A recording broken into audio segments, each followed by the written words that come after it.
A bus carrying 63 Chinese Christians is making its way to a Thai detention facility. They expect to be deported back to China, from which they fled 4 years earlier. If sent back, it could be a death sentence for these believers. Desperate to buy time, a few of the ladies on the bus ask to pull over because they feel sick. Meanwhile, in Washington, religious freedom advocates Bob Fu, David Trimble, and many others are lighting up the wires to members of Congress and the State Department's International Religious Freedom Office. The U.S. has not granted these refugees asylum, and time is running out. They could be taken to the airport at any time. This is a turn for the worse. We have to get them out now.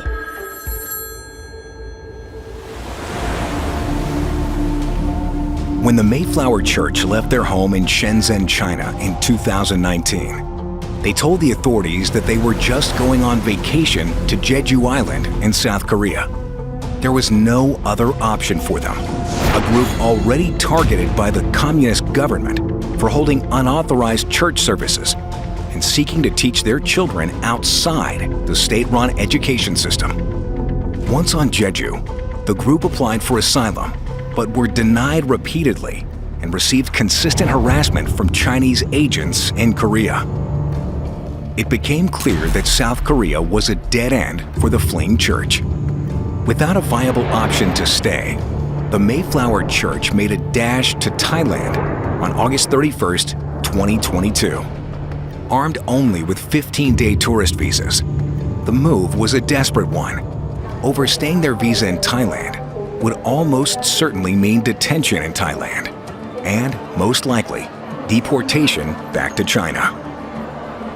The agents followed us to Thailand. When we tried to rent an apartment, they intruded on our conversation with the landlord, telling us that they knew where we lived and would not let us out of their sight. With their fate measured in days, international religious freedom advocates from around the world rallied to their side. Many flew to Thailand to help them write the dozens of individual UN refugee applications needed. But the days dragged into weeks, and the weeks to months. For 9 long months, the church hid from the Thai authorities as their applications were reviewed.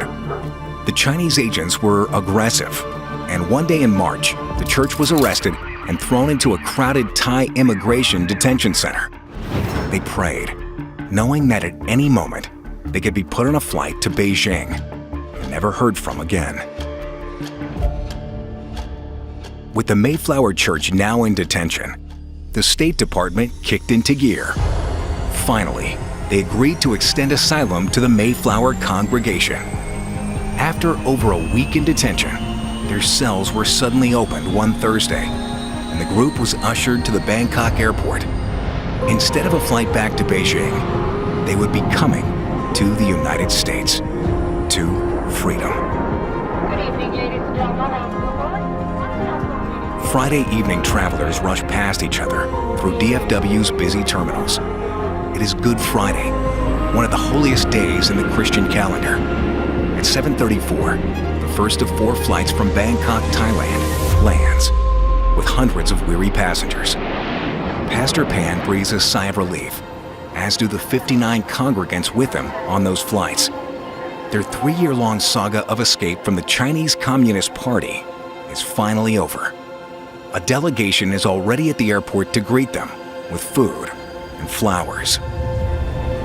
For us, touching down that night in America was validation for our years of struggle to escape the suffocating grasp of the Chinese Communist Party.